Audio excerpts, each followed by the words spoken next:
In nature, hypercommunication has been successfully applied for millions of years. The organized flow of life in insect colonies proves this dramatically. Modern man knows it only on a much more subtle level as intuition. But we, too, can regain full use of it. An example from nature: when a queen ant is spatially separated from her colony, building still continues fervently and according to plan. If the queen is killed, however, all work in the colony stops. No ant knows what to do.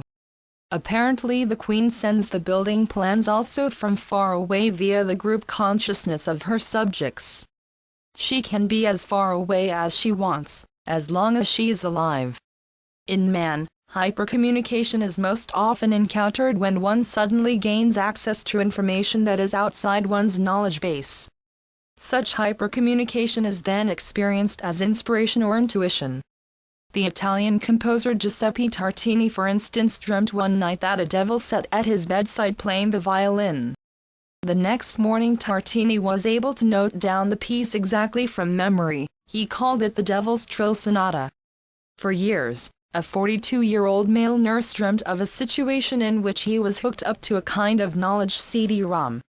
Verifiable knowledge from all imaginable fields was then transmitted to him that he was able to recall in the morning. There was such a flood of information that it seemed a whole encyclopedia was transmitted at night. The majorities of facts were outside his personal knowledge base and reached technical details about which he knew absolutely nothing. When hypercommunication occurs, one can observe in the DNA as well as in the human being's special phenomena. The Russian scientists irradiated DNA samples with laser light. On screen a typical wave pattern was formed.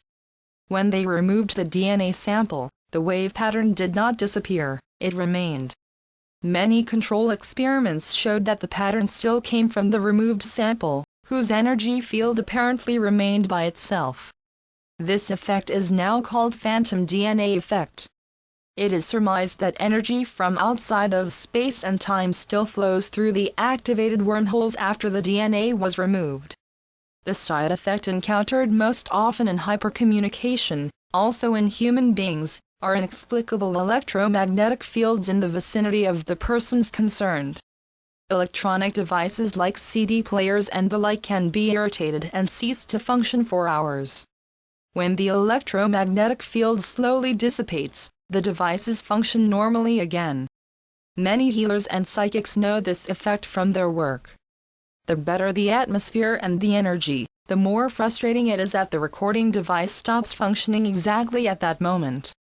Repeated switching on and off after the session does not restore function, but next morning all is back to normal. Perhaps this is reassuring to read for many, as it has nothing to do with them being technically inept. It means they are good at hypercommunication.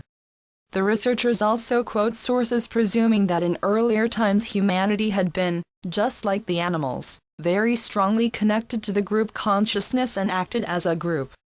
To develop and experience individuality, we humans, however, had to forget hypercommunication almost completely.